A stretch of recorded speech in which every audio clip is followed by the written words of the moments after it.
Hi, I'm Pastor Rick Hope, pastor at First Baptist Church Lillian, and you're listening to today's daily devotional thought brought to you by First Baptist Church Lillian and No Compromise Ministries.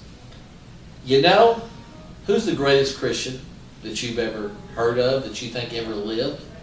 I know for my mind, I think of several people.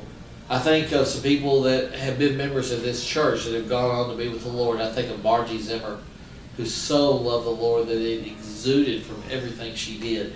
I think about Tracy Rose, who right up to the very end of her life never let go of Christ. Those were special people in my life. They were incredible. I think of a woman named Marcella Hudson. Marcella was a co-teacher of mine when I was teaching school at a little private Christian school. Marcella loved the Lord with all her heart. It came through in her attitude. It came through in her teaching. As her daughter, her young daughter, who now is married and out of college, making me feel really old, as her young daughter once said, she knew how to be strict without being mean, and only the love of the Lord could do that. I knew some great Christians. I think about my grandmother, godly woman. I think about Oscar Baker, my cousin. I think about several people who just exuded the Lord with everything they have. But you know what else I think about? I think about the Apostle Paul. I think he was probably the greatest Christian who ever lived. He used his faith to convey to us everything we need to know and practice in our Christian faith. He chose to live it out. And in addition to the things he wrote, he lived an exemplary life.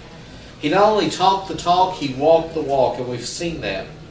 You know what we know about Paul's childhood? We know this. He says, though I might have confidence in the flesh, if any other man thinks that he has, whereas he might trust in the flesh, I more.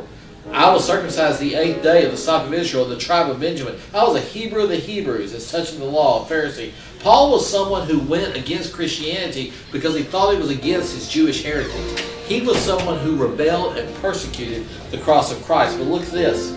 He says, for I speak to you Gentiles, this is Romans 11:13, inasmuch as I am the apostle of Gentiles. He says, I understand what has happened to y'all because you have nothing to do with Jesus, and at one time I had nothing to do with Jesus. You had nothing to do with Jesus because you're a heretic and a Gentile. I had nothing to do with Jesus because I was a Jew and I thought I was too good for it. And either way, we both need the salvation that only Christ can offer. You know what I see in Paul?